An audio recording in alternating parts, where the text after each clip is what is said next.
தோன்றுவதற்கு காரணமாக இருந்தவர் அருமை தம்பி பாலாஜி அவர்கள் தான். தெரிஞ்ச தொழிலை செய்தால்தான் அது அவங்களுக்கும் நல்லது. வெளியிலே காயிலிருந்து ஒரு 9 இதிலே டீ கிளாஸை கழுவி அதுக்கப்புறம் ஹோட்டல் பாத்திரங்கள் ஒரு வேண்டாமல் யாழ் பகுதியில் மட்டும் அல்லாமல் மட்டக்களப்பு, வவுனியா, நம்மளுடைய நெல்லியடி இந்த மாதிரி பகுதிகளெல்லாம் கடை திறக்க வேண்டும் என்கின்ற ஆலோசனை 6 கடைகள் திறப்புலா இந்த மாதமே ரெடியாக இருக்கு. நான் டேட்டு கொடுக்கணும் திறப்புலாவுக்கு. கரூர், ஆரணி, பால்சத்திரம், தென்காசி, திருநெல்வேலி 6 பகுதியில் இப்போ கிடைக்கும். ஜெயச்சந்திரா டெக்டைல்ஸ், போத்தீஸ் இது அனைத்திலும் நம்ம கேண்டீன் உண்டு. அவங்க அது அவ்வளோ சுத்தமாக இருக்க வேண்டும்.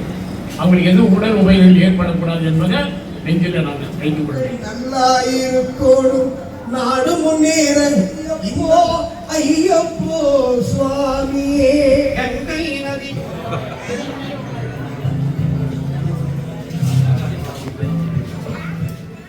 ஹாய் ஹலோ நண்பர்களுக்கு வணக்கம். நாம் இந்த காணொளியில் பார்க்க இருப்பது இந்தியாவில் பிரபலமான சேலம் ஆர்ஆர் பிரியாணி என்ற உணவகம் இலங்கை யாழ்ப்பாண நகரில் வைத்தியசாலை வீதியில் இன்றைய தினம் டிசம்பர் மாதம் 3ஆம் தேதி வைபவ ரீதியாக திறந்து வைக்கப்பட்டது.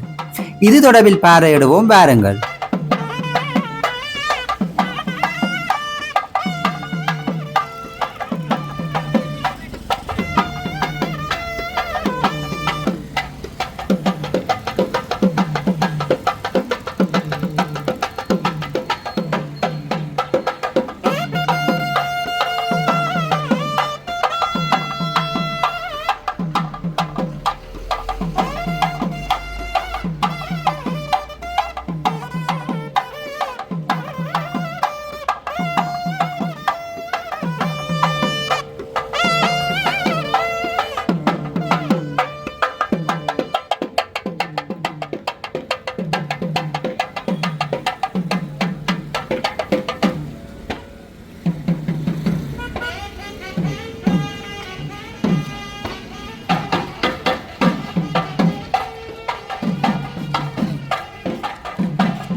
இனிமையான உற்சாகமான மகிழ்ச்சியான காலை நேர வணக்கத்தை தெரிவித்துக் கொண்டு சேலம் ஆர்ஆர் பிரியாணி அத்தனை சிறப்பு விருந்தினர்கள் இவர்களோடு எங்களுடைய மதிப்பிற்குரிய வாடிக்கையாளர் பெருமக்கள் அனைவரையும் இன்முகத்துடன் வருக வருகவென்று வரவேற்றுக் கொள்கிறார்கள்.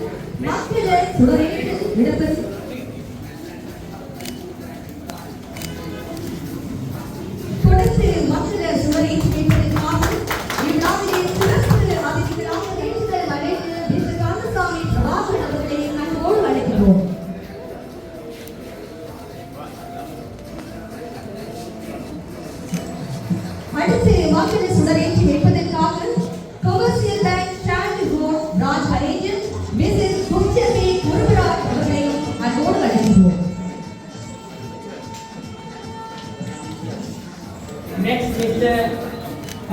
Satyanarayana Thirukumaran, Assistant Bursar, University of Jaffna. Next, Mr. Selvaratnam.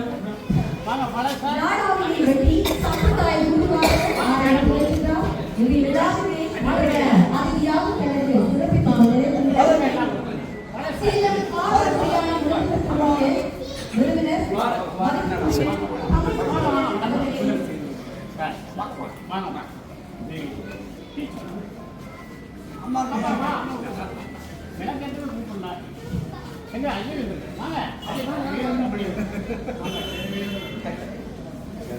அவர் வவுனியால பட்டம் நடத்துறாரு. சமயம் நீங்க தான் வாத்தியார் உங்களை நெஞ்சு வச்சிருந்தாரு. அவர் பாடுறாரு 4 மணி நேரம் விடாம ஓய்வு இல்லாம பாடிட்டு இருந்தாலும் உங்க கரங்கள் எவ்வளவு வலிக்குங்கிறத ஒரு வலிக்கு உங்களை ஆதரப்படுத்திக்கிட்டே இருக்கிறாரு. சரி நைட்டெல்லாம் வந்து நினைச்சு பார்த்தோம் உங்க இலக்கிய பற்றி என்ன பேசுறதுன்னு நிறைய பேசுறேன். அம்மா வாங்க இதை புரியுங்க. புரியுங்க ஐயாவோட புரியுங்க. நான் நிற்கிறேன் வாங்க.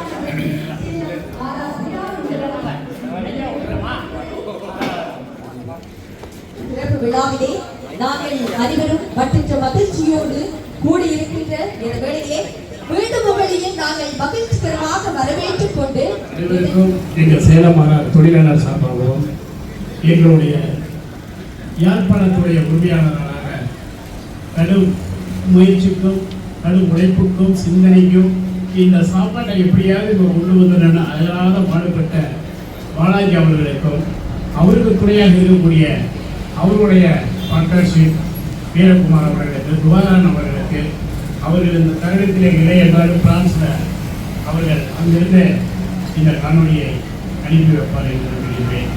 இப்படி இது இங்கு வருவதற்கு நாம் மட்டும் காரணமல்ல, எங்கள் நிர்வாகம் மட்டும் காரணமல்ல. இதை தேர்ந்தெடுத்து உங்கள் முன்னாடி நிலைப்படுத்தி இதை இந்த சுவையை நீங்கள் இங்கே சூட்டுவதற்கு காரணமாக இருந்தவர் அருமை தம்பி பாலாஜி அவர்கள் தான்.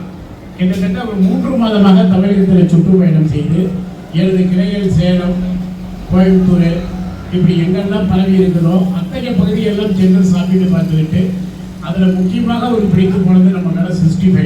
அதுக்கு புறப்பட்ட கடையில் சாப்பிட்டு அதுக்கு அவர் ரொம்ப அடிக்ட் ஆகி அதுக்கப்புறம் என்னை வந்து சந்திச்சிருக்காரு. இதெல்லாம் என்னை சந்திச்சதுக்கு முன்னாடி அவர் செய்திருக்கிறாரு. எந்த அளவுக்கு அவர் நல்ல ஒரு சாப்பாடு அந்த மக்களுக்கு கொண்டு வேண்டும் என்பதில் சம்பாதிக்க வேண்டும் என்ற நோக்கத்தை தவிர்த்து நல்லது ஒரு கடையை கொண்டு வந்து நல்ல ஒரு உணவை இந்த பகுதியில் கொடுக்க வேண்டும் என்பதுதான் அவர் நோக்கமாக இருந்திருக்குது. அதை போக போக புரிந்து கொண்டேன். நான் சாதாரணமாக ஹோட்டல் லைனில் எல்லாம் கடை பிரான்சஸ் கொடுக்க மாட்டேன். ஏன்னா தெரிஞ்ச தொழிலை செய்யணும்னு சொல்லி தான் நானே பேட்டியில் காணொலியில் தொலைக்காட்சிகளில் உரையாற்றுவேன். தெரிஞ்ச தொழிலை செய்தால்தான் அது அவங்களுக்கும் நல்லது, அந்த தொழிலுக்கும் நல்லது. தெரியாததை செஞ்சவனு கேட்டால் தெரிஞ்சதை செய்யாதவனு கேட்டான்னு தமிழில் ஒரு வாக்கியம் உண்டு. அதனால் இவர் பேங்க் மேனேஜர் அஜய் எப்படி கொடுக்குறதுன்னு ரொம்ப தயங்கினேன். அதுக்கப்புறம் அவர் கூட விளையாடும் போது இங்கே வந்து பார்த்தபோது இவங்க ஏற்கனவே ஹோட்டலு இங்கே நடந்து கொண்டிருப்பது தான் சேலம் மாநகராக மாற்றி கொண்டிருக்கு. அப்போ எக்ஸ்பீரியன்ஸ் இருக்கிறவங்களுக்கு அப்படிங்கிறத நான் உறுதி செய்து கிட்டத்தட்ட இது 6வது பயணமோ 7வது பயணமோ நினைக்கிறேன். கிட்டத்தட்ட இந்த 3 மாதங்கள்லேயே என்னுடைய பயணம் அந்த அளவுக்கு ஒரு ஈடுபாடோட இந்த பகுதியில் இந்த நிர்வாகத்தை கொடுத்து உங்கள் முன்னணியில் நீங்கள் ஒரு பெரும் வெற்றியோட இந்த இடத்துல நின்று கொண்டிருப்பதில் பெருமகிழ்ச்சி அடைகின்றோம். அது மட்டும் இல்லாமல் இந்த யாழ் மக்கள் பற்றி சொல்ல வேண்டியதே இல்லை. நான் லண்டனில் கொரோனாவுக்கு முன்னாடி 2019 ஐநாடுகளில் கிளையில் கொடுக்கும் பணி தொடங்கியிருந்தோம். ஆனால் கொரோனா வந்த காரணத்தினால அது தடைபட்டு போயிருந்தது. எந்த அளவுக்கு பின்னடைவு தமிழகத்திலிருந்து கேட்டிருந்தா சொல்ல வேண்டியதே இல்லை. இங்கேயும் தமிழகத்துக்கும் ஒன்றும் வித்தியாசம் கிடையாது. இந்தியாவில் எந்த பாதிப்பு அதே பாதிப்பு இலங்கைக்கும் உண்டு. அத்தனை பாதிப்புகள் நீங்களும் இருக்கிற தொழிலதிபர்கள்லாம் சந்திச்சிருப்பீங்க. கிட்டத்தட்ட என்னுடைய டர்னோவர் 12 கோடியில் மந்த்லி இருந்த டர்னோவர் 60 லட்சத்துக்கு போச்சு. வெறும் 60 லட்சத்துக்கு மத்தியானம் 1 மணி நேரம் ஜிகிட்டு கொண்டவங்க கொடுத்துக்கலாம் சாப்பாடு, அவ்வளோதான். உடனே க்ளோஸ் பண்ணிடணும். அத்தகைய பின்தங்கிய நிலையில் என்னுடைய தொழிலாளர்கள்லாம் என்னை விட்டு பிரிந்த நிலையில் என்னுடைய நிர்வாகம் சீர்குலைந்த நிலையில் நானாவது சீர்குலைந்து இந்த இடத்துல உங்கள் முன்னாடி நின்று கொண்டு மீண்டும் இதை எடுத்து நடத்தி வெற்றியோடு உங்கள் முன்னாடி நிற்கிறேன். நிறையா பேர் இதில் அழிந்து போனவர்கள் அது இங்கேயும் இருக்கலாம். உலகமே நீங்கள் அறிந்த விஷயம் தான். எந்த ஒரு தருணத்திலையுமே இதை நான் கைவிடவில்லை. பெரும் போராட்டத்திற்கிடையே, பெரும் முயற்சிக்கிடையே நாங்கள் இந்த நிறுவனத்தை வெற்றிகரமாக உங்கள் முன்னாடி கொண்டு வந்து நிறுத்தியிருக்கிறோம். அதே போல் உங்களுடைய யாழ் மக்களுடைய அன்பு ஆதரவும் உலகம் அளிக்கக்கூடியது. உலகத்திலேயே 12-15 கோடி தமிழர்கள் இருந்தால் எந்த வரலாறு எங்களுக்கு முன்னாடி இருக்கும்னா பாண்டிய மன்னனுக்கும் சோழ மன்னனுக்கும் பல்லவ மன்னனுக்கும் மட்டுமே வரலாறு இருக்கும். ஆனால் இன்றைய வாழும் தமிழர்களை உறுதிப்படுத்தி ஒரு திடமான ஒரு சிங்கமும் புலியும் சேர்ந்த தமிழர்கள் என்று சொன்னால் அது யாழ் தமிழர்களைத் தான் சாரும். உலகம் முழுவதும் எங்கேயுமே அத்தகைய தைரியத்துக்கும் உண்மைக்கும் அன்புக்கும் அந்த அழகிய தமிழ் கொஞ்சம் பேசும் அந்த மொழிக்கும் சொந்தங்களாகிய உங்கள் இடத்துல என்னுடைய முதல் ஐநாட்டுகளையை யாழ்ப்பாணத்தில் திறக்க வேண்டும் என்கின்ற கனவை நிறைவேற்றி கொடுத்தவர்கள். நாங்கள் யாழ்ப்பாணத்துக்கு சாப்பாடு கொண்டு விட்டு எடுத்துக்கொள்ளவில்லை. நான் யாழ்ப்பாணத்தால் எங்கள் சேலம் மாற உங்களால் நாங்கள் வெற்றி கொண்டிருக்கின்றோம், பெருமை கொண்டு இருக்கின்றோம். தவிர நாங்கள் எதை யாழ்ப்பாணத்துக்கு நான் வந்துவிட்டேன் கொழுப்புவாக என்று சொன்னால் அது பொருந்தாது. உங்கள் அன்பு, உங்கள் பாசம். நானும் ஒரு தமிழ் மகன், தமிழ் பிள்ளையார். நேற்று கூட சொன்ன ஒரு விழாவில் வெள்ளட்டித்துறையில் ஐயப்பன் பூஜையில் நானும் நம்மளுடைய ஐயப்ப சாமி கோயிலுடைய வீரமணி பாடகர் பத்தியாளர் அவருடைய நிகழ்ச்சியில் நடந்து கொண்டிருக்கும் போது பிரிக்க முடியாது என்று சொன்னாங்க. என்னையும் தமிழ் மொழியும் பிரிக்க முடியாது என்று சொன்னேன். அதனால தான் என் பெயரை செல்வராஜி என்ற பெயரை தமிழ்ச்செல்வன் என்று மாற்றினேன். என் பையனுக்கு தமிழ்ச்செல்வன் என்று பெயர் சூட்டினேன். என் மகனுக்கு தமிழ்ச்செல்வி என்று பெயர் சூட்டினேன். என் பேத்திக்கு தமிழ்ஸ்ரீ என்று பெயர் சூட்டி இன்று 3வது தலைமுறையில் அடியெடுத்து வைத்திருக்கின்றோம். காரணம் இந்த மக்களும் அந்த மொழியும் கொடுத்த வாழ்க்கைன்னு தான் சொல்லுவேன். அடுத்துதான் நான் கடவுளையே சொல்லுவேன். முயற்சி இல்லாமல் எந்த கடவுளும் நமக்கு எதுவும் தரமாட்டார். நம்ம முயற்சியும் நம்மளுடைய மனதளராத அந்த போராட்டமும் இந்த மண்ணின் மீது வைக்கக்கூடிய நம்பிக்கையும் இந்த மக்களுக்கு நம்ம உண்மையாக இருக்க வேண்டும் என்கின்ற அந்த உணவு நான் எப்படி உருவாக்கினேன் என்பதெல்லாம் நீங்கள் வலைதளத்திலே காணொலியிலே யூடியூப்பில் பார்த்துருப்பீங்க. சாதாரணமாக ஒரு ஹோட்டல் கிளீனர். நான் 9 வயதிலே காலையிலிருந்து ஒரு 9 வயதிலே டீ கிளாஸை கழுவி அதுக்கப்புறம் ஹோட்டல் பாத்திரம் கழுவுற வேலைக்கு போய் பாத்திரம் கழுவுறதுலேருந்து டேபிள் துடைக்கிற வேலைக்கு வரேன். டேபிள் துடைக்கிற வேலையிலேருந்து சர்வராக மாறுகிறேன். சர்வராக இருந்து கொண்டு தண்டுவண்டியை சாலை ஓரத்தில் நிரம்புகிறேன். அந்த தண்டுவண்டியில் நான் போடும்போது எனக்கு என்ன கிடைக்கும்னு உண்மையாகவே மக்களை நான் நிச்சயம் பார்க்க மாட்டேன். சாப்பிட்றவங்களுடைய அந்த வாயை நான் பார்த்துட்டு இருப்பேன். நல்லா இருக்குன்னு சொல்கிறாங்களா அப்படிங்கிறது ஒன்று இருக்கும். ரெண்டாவது அவங்களுக்கு நம்ம கொடுத்த அளவு பத்துமா அப்படின்னு 2 தான் எண்ணத்தில் ஓடிக்கிட்டே இருக்கும். இங்கே அரிசிக்கு வந்ததா, பூண்டுக்கு வந்ததா, இஞ்சிக்கு வந்ததாங்கிற கவலையெல்லாம் இருக்காது. எனக்கு என்ன சொல்ல போகிறாங்கிற கவலை தான் இருக்கும். நான் அவங்களுடைய மனசையும் வைத்தியம் பார்த்து வியாபாரம் பண்ணேன். என் கண்ணாவை நான் பார்த்ததே கிடையாது. ஆனால் அது தன்னால் நிரம்பி போச்சு. என்றைக்கும் நம்ம ஒருத்தருக்கு உண்மையாகவும் ஆத்மூர்வமாகவும் வியாபாரத்தில் அவங்க மனசையும் வைத்தியம் நம்ம பார்க்கும்போது நம்ம தன்னால் நல்லா போகுது. என் வாழ்க்கையை நீங்கள் ஒரு உதாரணமாகி சென்னை எங்குமே என்னுடைய ஃபேன், எனக்கு நிறைய ஃபேன்ஸு நினச்சா ஆச்சரியமாக இருக்கிறது. கோடிக்கணக்கான ரசிகர்கள். இன்றைக்கி சென்னை எங்குமே நான் முதலாளியானது இல்லாமல் என்னை சார்ந்த எத்தனையோ தொழிலாளிகள் தொழிலில் இருந்தவங்க எல்லாம் இன்றைக்கி சாலை ஓரங்களில் கடையை போட்டு இன்றைக்கி சென்னையே சிங்கப்பூர் மாதிரி ஒரு 20 கடையாகிவிட்டது 3 மாதங்களில். கொரோனா காலத்தில் இல்லாத அளவுக்கு இன்றைக்கி பெரிய அளவில் சென்னை முழுவதும் பல லட்சம் இளைஞர்கள் இன்றைக்கி இந்தியா எங்குமே ஒரு கடையை போட்டால் பொழைச்சிக்கிறாங்கிறதுக்கு ஒரு உதாரணமாக என் வாழ்க்கை அமைந்திருக்குது என்பதில் நான் முதலாளி ஆனதுங்கிற பெருமையோட அத்தனை பேரையும் முதலாளி ஆக்கிவிட்டோம் அப்படிங்கிற பெருமை என் நெஞ்சில் மிகப்பெரிய ஒரு மகிழ்ச்சியும் ஒரு தீப்பொறியாகவும் என்னெல்லாம் உழைக்க போகிறோம். இங்கே கொடுத்த உற்சாக வரவேற்பு, ஒரு அன்பு, இதெல்லாம் ஒரு பொழுது என்னை சோர்ந்து போக செய்யாது. இது இன்னும் எப்படி மெருகேற்ற போகிறோம், எப்படி தரம் கொடுக்க போகிறோம் என்று நான் சென்னையில் இருந்தால் கூட 5 மணிக்கெல்லாம் பாலாஜி சாலை கொண்டு வந்து எழுப்பி விடுவேன். எழுப்பி அவருக்கு என்னிடம் இருக்க அத்தனை எக்ஸ்பீரியன்ஸும் பரிமாறி கொள்வேன்.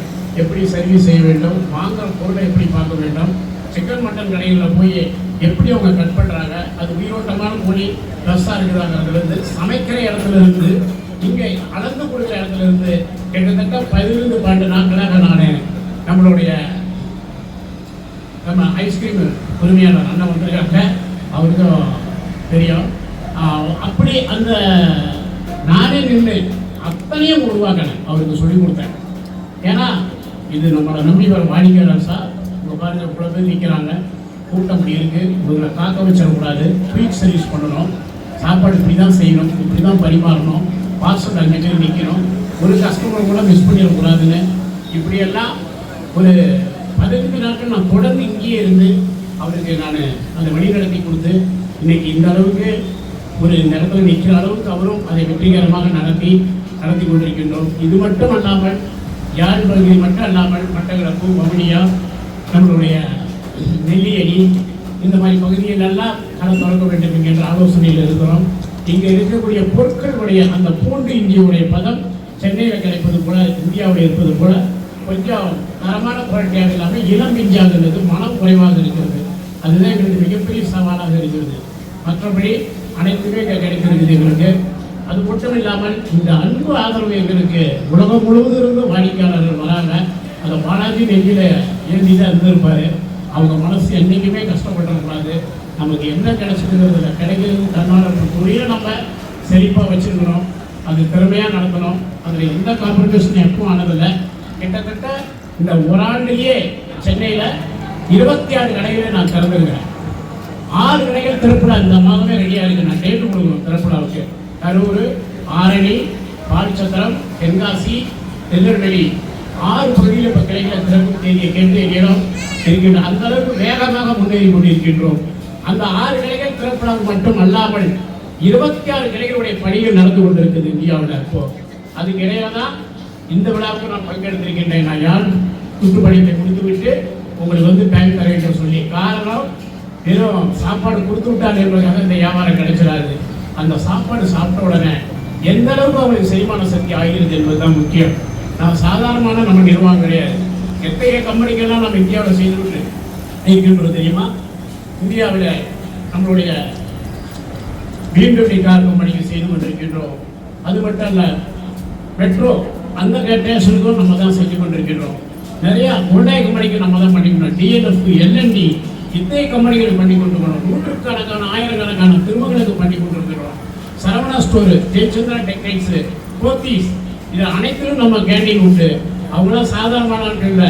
முத ஒரு நகை கடைக்குள்ள அவங்க ஐதீகம் பார்ப்பாங்க. நான்வெஜ் எப்படி கொண்டு வரலாம் உள்ள, புடவை எடுக்கிற இடத்துல, நகை எடுக்கிற இடத்துலன்னு.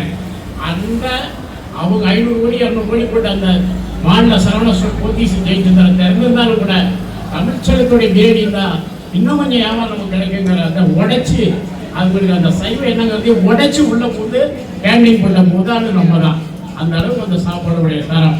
இன்னைக்கு லெஜண்ட் சரவணா கிட்டத்தட்ட 1000-2000 கோடிக்கு அதிபர். அவர் சாப்பிடக்கூடிய பிரியாணி அத்தனை உணவுகள் இருக்கும். அவர் திரைப்படத்திலையும் நடித்து விட்டார். லெஜண்ட் ஒரு மறுபடமே எடுத்துக்கொண்டிருக்கிறாங்க. இந்த பிரியாணி தான் யார் வந்தாலும் நம்ம பிரியாணி தான் நேரம் கீழே கொடுப்பார். அந்த மசாலாவோட பட்டை, லவங்கம், ஏலக்காய் உணர்ந்து கொடுக்காங்க. பிரியாணி தான் அவர் இந்த டேபிளில் வச்சிருப்பார். அத்தகைய ஒரு சிறப்பு பெற்ற நம்ம பிரியாணி. அதில் அதிக கவனம் செலுத்துவது எப்படி என்று பார்த்தா, எதையெல்லாம் என் எண்ணத்தில் தோணும் என்று பார்த்தா, இங்கே ஒரு கர்ப்பிணி பெண் ஹாஸ்பிட்டலேருந்து வந்திருப்பாங்க. அவங்க ரொம்ப நாள் பேஷண்டாக இருந்துட்டு வந்திருப்பாங்க. ஒரு நாளைக்கு நான்வெஜ் சாப்பிடலாம் போது அது அவ்வளோ சுத்தமாக இருக்க வேண்டும். அவங்களுக்கு எதுவும் உடல் உபயோகங்கள் ஏற்படக்கூடாது என்பதை நெஞ்சில் நான் செய்து கொள்வேன். சாமி வந்துட்டார், வீரமணியா வந்திருக்காங்க. வணக்கம் சாமி. கட்டு முன்னாடி கணேசன் ஐயா மணிக்குமார், நம்ம ஐயப்ப சுவாமி அவர்கள், வீரமணி ஐயா. அனைத்து ஐயப்ப மண்டலம் கல்லும் முள்ளும் காலுக்கு மெத்தை எல்லாம் கேட்டிருப்பீங்க. ஐயாவுடைய பாடல்கள் தான் அனைத்துமே நேற்று விழா வந்துவிட்டு வந்திருந்தார். சைலண்டாக வந்துட்டீங்க, நம்ம வரவேற்பு கொடுத்துருக்கணும். உட்காருங்க அமரது. இப்படி அதில் இதை முறையாக செய்ய முடியவர்கள் வெற்றி பெறுவார்கள். இதை தவறு நினைத்தால் அது தோல்வியை தருவோம். இதை சரியாக செய்ததால் நம்ம ஒரு பொருளை விற்பது முக்கியம் அல்ல, அதற்குள்ள இருக்கக்கூடிய விசிறிகள் என்பதை மக்களிடம் எடுத்து வைத்து அறிந்து தெரிந்து அதை கொண்டு போய் சேர்க்கும் போதுதான் அந்த வெற்றி ஈஸியாகிவிடும். யாரும் ஒன்றும் சாப்பாடு இல்லாமல் இல்லை, ஹோட்டல் இல்லாமல் இல்லை, காசு கொடுத்து தான் சாப்பிடுறீங்க. கிடைக்கும், எங்க வேணாலும் சாப்பிடலாம். ஏன் தேடி வந்து இதை சாப்பிட வேண்டும் என்று சொன்னால், சேலம் மாராடியில் சாப்பிட்டால் எத்தனையோ பிரியாணியை சாப்பிடாம இருந்தது. முதலமைச்சர்ல இருந்து தமிழ்நாட்டில் பாரதிராஜா அவர்களே 7 நிறுவனங்களை எடுத்து திறந்திருக்கின்றார். வைரமுத்து அவர்கள் 3 நிறுவனங்களை திறந்திருக்கின்றார்கள். பார்லிமெண்ட் மந்திரி மத்திய அமைச்சர் ஏ.கே. மூர்த்தி அவர்கள் 2 ரயில்வே அமைச்சராக இருந்தவர் 2 கடைகளை திறந்திருக்கின்றார்கள். இப்படி எண்ணற்ற கடைகளை கிட்டத்தட்ட 54 கடைகளை இன்னைக்கு சென்னையில் நிறுவி 21 கடைகள் வேலைப்படிகள் 26 கடைகள் வேலைப்படிகள் நடந்து கொண்டு 16 கடைகள் இன்னைக்கு திறப்புலாக தயாராகி கொண்டிருக்கின்ற நிலையில நாம் முன்னாடி நிற்கிறேன் என்று சொன்னால் அந்த உழைப்பு தான் உண்மை, உழைப்பு, தர்மம். சரி, உணவு சம்பாதித்து விட்டு நான் வைத்துக் கொண்டு நினைக்கிறீங்களா? நிச்சயமாக கிடையாது. என் வீட்டுக்குள்ளேயே ஹோட்டல் இருக்கும். என் வீட்டுக்குள்ள நுழைஞ்ச கேட்கிற 2 பக்கமே ஹோட்டல் இருக்கும். வரையெல்லாம் சார்ஜ் தான் போட்டு வெளியே ஒரு 20-30 பேர் சாப்பிட்றதுக்கு செட்டு போட்டு ஃபேன் போட்டு வச்சிருக்காங்க. ஏன்னு கேட்டால் இந்த வாழ்க்கை இந்த சாப்பாட்டுக்கு நான் ஒருவேளை சோறு இல்லாமல் தான் நான் ஹோட்டல் தொழிலுக்கே போனேன். நான் நல்லா பாடக்கூடியவன், ஐயாவுக்கு தெரியாது. ஐயா முன்னாடி சொல்வதில் பெருமை கொள்கின்றேன். ஆனால் எனக்கு வயிற்றுல பசி. அவர் நேற்று சொன்னார், என் நெஞ்சில் இருந்து இருக்கு. அவருடைய சன்னு பின்னாடி உட்காந்துருக்கார். ஸ்கூல் ஃபீஸ் கட்ட முடியாமல், பள்ளிக்கூடம் போக முடியாமல் நிலையிலிருந்து ஐயப்பனை நம்பி, ஐயப்பனை நம்மோட யாருக்கு வைப்பாங்க. நீங்கள் உலகம் முழுவதும் அறிந்த ஒரு பெருமகனாக இருக்கார். அதே சூழ்நிலையில் எனக்கு என் தாய் வந்து ஸ்கூலுக்கு போக முடியாமல் நாங்கள் அவங்க பிள்ளை. எனக்கு ரொம்ப பாடணும்னு ஆசை. இந்த ஐயாவோட சேர்ந்து பாடிக்கிட்டே இருந்தேன், கை தட்டிக்கிட்டே இருந்தேன். ஃபுல்லாக ரொம்ப மகிழ்ச்சியாக இருந்தேன். நல்ல உறக்கம் வந்தது நேற்று. ஆமாம், அந்த அளவுக்கு. ஆனால் எனக்கு வயிற்றுல பசி இருந்ததுனால ஹோட்டலில் வேலைக்கு சேர்ந்துடலாம், சாப்பிட்டுட்டு அப்புறம் செய்யலாம்னு போனேன். ஆனால் அந்த ஹோட்டல் தொழில் நான் வச்ச அன்பா நேர்மையாக தர்மமானு தெரியல. அதுக்கே நான் அதிபதி ஆகிவிட்டது. நான் எந்த கடையில் வேலை பார்த்தேனோ அந்த கடையெல்லாம் விலைக்கு வாங்கிட்டேன். அது எனக்கு பெருமை. நான் ஒரு பேட்டியில் கூட சொல்லியிருப்பேன், விஜய் நியூஸில் பார்த்துருப்பீங்க. நானும் அடையாளம் ஆனந்த குடும்பம் உட்காந்துருப்போம். அப்போ அவர் முன்னாடியே நான் தைரியமாக சொன்னேன், இவர் கடையில் நான் படிப்பு வந்திருக்கின்றேன். ஆனால் இன்னைக்கு அவருக்கு சமமாக நான் உட்காந்துருக்கேன் அந்த இடத்துல. காரணம் என் உழைப்பு. உண்மையிலேயே ஐயா கூட என்னை நினைவு வைத்து சொன்னாங்க. ஆச்சரியமாக இருந்தது. என்னை அந்த அளவுக்கு ஒரு நெஞ்சில் வைத்திருப்பது ஐயப்பனுடைய அருளே எனக்கு கிடைத்துவிட்டது போல் ஆகிவிட்டது. நேற்று எனக்கு அவர் சொன்னார், அன்னதான பிரபுவேகம் காணும்போது என்னை நோக்கி அவர் கையை வீசும்போது என் மனம் இன்னும் நீ உழைத்து விடு, இன்னும் தர்மமாக விழுந்து எடுத்தால் எடுத்துக்கொண்டேனே தவிர ஓய்வு பெற்று விடு, உனக்கு எல்லாம் கிடைத்து விட்டது என்று இல்லை. இன்னொரு பணியை ஐயப்பன் சுவாமி ஐயா உருவத்தில் எனக்கு உத்தரவிட்டிருக்காரு என்று சொல்லி இன்னும் உலகம் எங்கும் உங்களுடைய அன்பை நான் நேசிக்கிறேன். இந்தியா உங்களை எந்த அளவுக்கு நேசிக்கிறது அவர் கையிலேயே விட்டு விடுகிறேன் அந்த இந்தியாவை. இதனால தான் எனக்கு ஏற்பட்ட வாக்குவாதம் ஏற்பட்டது. 200 கோடி இந்தியா இந்த ஏர்போர்ட்டு கொடுத்துருக்கு, ஏன் மேலே செட்டு போட்டு வச்சிருக்கீங்க? ஒரு பாத்ரூம் ஆடும் பண்ணி ஓடிங்களேன்னு கேட்க வேண்டிதான். 2 மாத போராட்டத்துக்கு அப்புறம் 2 பாத்ரூம் இப்போ போட்டுருக்காங்க. அத்தகைய ஒரு வங்கி நமக்கு இருக்கக்கூடாது. என்னைக்கு சமநிலை ஏற்படுதோ, சமத்துவம் எங்கே நிகழ்ந்தோ அங்குதான் பிரச்சனை இருக்காது. ஒரே நாட்டில் ஒரே மக்களை பிரித்து பார்த்தால் கண்டிப்பாக அது எந்த நாடாக இருந்தாலும் பிரிந்துதான் இருக்கும். இன்னைக்கு கூட ராஜபக்ஷ அமைச்சரவையிலிருந்து எம்பி நேராக என் வீட்டில் வந்து சந்தித்து ஆலோசனை கேட்டான நேரத்தில் இலங்கையில் நம்ம பொருளாதாரம் மேம்படுத்துவதற்கு என்ன செய்ய வேண்டும் என்று நான் சொன்னேன். தமிழர்கள் மிக உழைப்பாளிகள், மிக திறமைசாலிகள், அறிவாளிகள், எதை உருவாக்கக்கூடியவர்கள், உருவாக்குறது அனுபவிக்கக்கூடியவர்கள் அல்ல. அந்த சொந்த மக்களை சமமாக நடத்துங்கள். நீங்களும் உங்க அமைச்சரவை நன்றாக இருக்கும் என்று தைரியமாக சொன்னேன். எல்லாருக்கும் நான் அஞ்சுவது கிடையாது, இது எந்த தவறும் கிடையாது. உதவுகளை வீரா நினைங்க. நம்ம எந்த உச்சத்துக்கு போனாலும் நமக்கு யார் ஒரு டம்ளர் தண்ணி கொடுத்தா என்பதை வாழ்நாளில் மறந்து விடாதீங்க. இதயங்களே அந்த இதயத்தை மட்டும் கஷ்டப்படுத்திடாதீங்க. அதுக்கு வாழ்ந்தே புண்ணியம் இல்லை. நம்ம என்னைக்கு நன்றி உணர்வோடு நமக்கு தோல் கொடுத்த உணவோடு அவங்களை நினைத்து பார்த்து உண்மையான மனிதனாக நாம் என்ன சேர்த்து வைத்திருக்கோம் என்று சொன்னால் இந்த நெஞ்சிலே தூய்மையும் தர்மத்தையும் அன்பையும் கண்ணீத்தையும் நன்றி மறவாத இதயத்தையும் சேர்த்து வைத்து என்று சொன்னால் இந்த கடவுள் நம்மளை தேடுவார். நம்ம கடவுளையே தேட வேண்டியது என்று சொல்லி இந்த தருணத்திலே சேலமானார் ஆக இந்த யாழ் மக்களும் உலகெங்கும் யாழ் மக்கள் வருகை புரிகின்ற உங்கள் பாதங்கள் எல்லாம் இந்த இடத்துல நான் வணங்கி உங்கள் கரங்களுக்கு என் முத்தங்களை அன்பாக இட்டு விடைபெறுகின்றேன். நன்றி, வணக்கம்.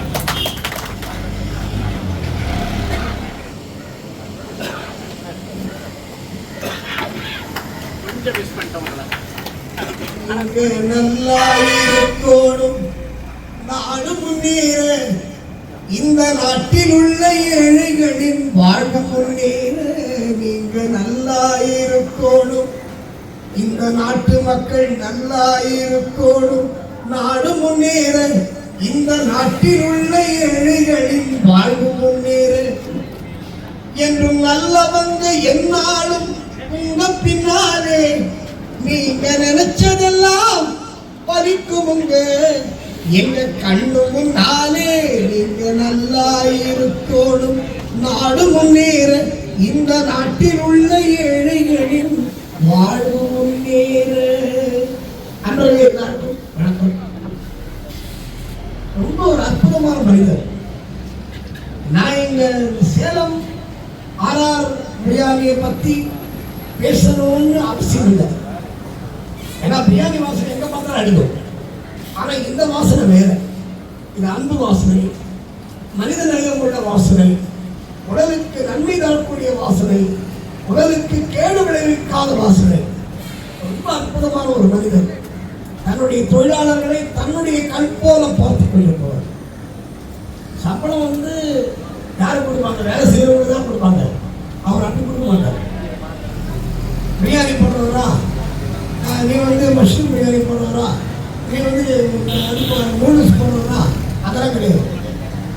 அவங்க வீட்டில் எவ்வளோ பொண்ணு பிள்ளைங்க இருக்கீங்களா அப்படின்ற பொண்ணு 2 பொண்ணு வச்சுருக்காங்க.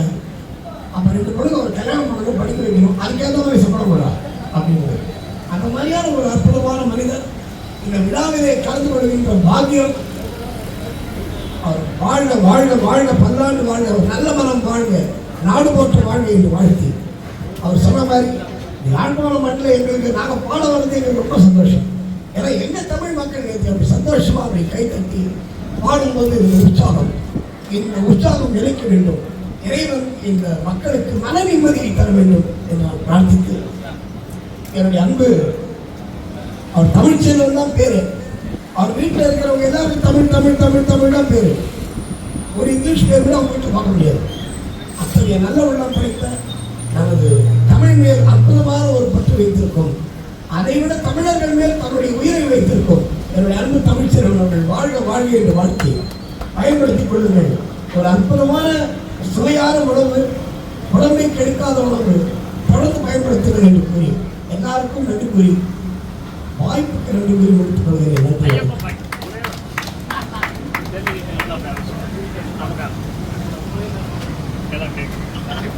இருமுடிதாங்கி ஒரு மனதாகி குருவெனவே வந்தோ, இருவினை தீர்க்கும் யமனையும் வெல்லும் திருவடியை காண வந்தோ. கள்ளி கட்டு சபரிமலைக்கு கல்லும் முள்ளும் காலுக்கு மெத்தை சுவாமியே ஐயப்போ, சுவாமி சரணம் ஐயப்ப சரணம். பள்ளி கட்டு சபரிமலைக்கு கல்லும் முள்ளும் காலுக்கு மெத்தை சுவாமியே ஐயப்போ ஐயப்போ சுவாமியே. நெய் அபிஷேகம் சுவாமிக்கே, கற்பூர தீபம் சுவாமிக்கே. ஐயப்பன்மார்கள் கூறிக்கொண்டு ஐயரை நாடி சென்றிடுவார், சபரிமலைக்கு சென்றிடுவார். சுவாமியே ஐயப்போ ஐயப்போ சுவாமியே. கார்த்திகை மாதம் மாலை அணிந்து நேர்த்தியாகவே விரதமிருந்து பார்த்த சாரதியின் மைந்தனே உன்னை பார்க்க வேண்டிய தவம் இருந்து. பார்த்த சாரதியின் மைந்தனே உன்னை பார்க்க வேண்டிய தவம் இருந்து. இருமுடி எடுத்து எருமேறி வந்து ஒரு மனதாகி பேட்டை கொள்ளி அருமை நண்பனாம் பாவரை தொழுது ஐயரின் அருள்மலை ஏறிடுவார். சுவாமியே ஐயப்போ ஐயப்போ சுவாமியே. அழுதை ஏற்றம் ஏறும் போது ஹரிஹரன் மகனை துதித்து செல்வார், வழிகாட்டிடவே வந்திடுவார். ஐயன் வன்புலி ஏறி வந்திடுவார், ஐயன் வன்புலி ஏறி வந்திடுவார். கரிமலை ஏற்றம் கடினம் கடினம் கருணை கடலும் துணை வருவார். கரிமலை இறக்கம் வந்தவுடனே திருநதி பம்பை கண்டிடுவார். சுவாமியே ஐயப்போ ஐயப்போ சுவாமியே. கங்கை நதி போல் புண்ணிய நதியாம் பம்பையின் நீராடி சங்கரன் மகனை கும்பிடுவார். சஞ்சலமின்றி ஏறிடுவார், மன சஞ்சலமின்றி ஏறிடுவார். நீலிமலை ஏற்றம் சிவபாலனும் ஏற்றிடுவார். காலம் எல்லாம் நமக்கு அருக்காவலனாயிருப்பார். தேகபலம் தாய் என்றால் அவர்தம் ஏகத்தை தந்திடுவார். பாதபலம் தாய் என்றால் அவர்தம் மாதத்தை தந்திடுவார். நல்ல பாதையை காட்டிடுவார். சுவாமியே ஐயப்போ ஐயப்போ சுவாமியே. சபரி பீடமே வந்திடுவார், சபரி அன்னையை பணிந்திடுவார். சரங்குத்தியாரின் கன்னிமார்களும் சரத்தினை போட்டு வணங்கிடுவார். சபரிமலை தலை நெருங்கிடுவார், 18 படி மீது ஏறிடுவார். கதி என்று அவனை சரணடைவார். மதிமுகம் கண்டே மயங்கிடுவார். ஐயனை துதிக்கையிலே தன்னையே மறந்திடுவார். சரணம் சரணம் ஐயப்பா, சுவாமி சரணம் ஐயப்பா, சரணம் சரணம் ஐயப்பா, சுவாமி சரணம் ஐயப்பா, சுவாமி சரணம் ஐயப்பா. ரொம்ப சந்தோஷம். வாழ்க வாழ்க வாழ்க, பல்லாண்டு வாழ்க. என்னுடைய இனிய மக்கள் வாழ்க வளமுடன் என்று வாழ்த்துகிறேன். நன்றி.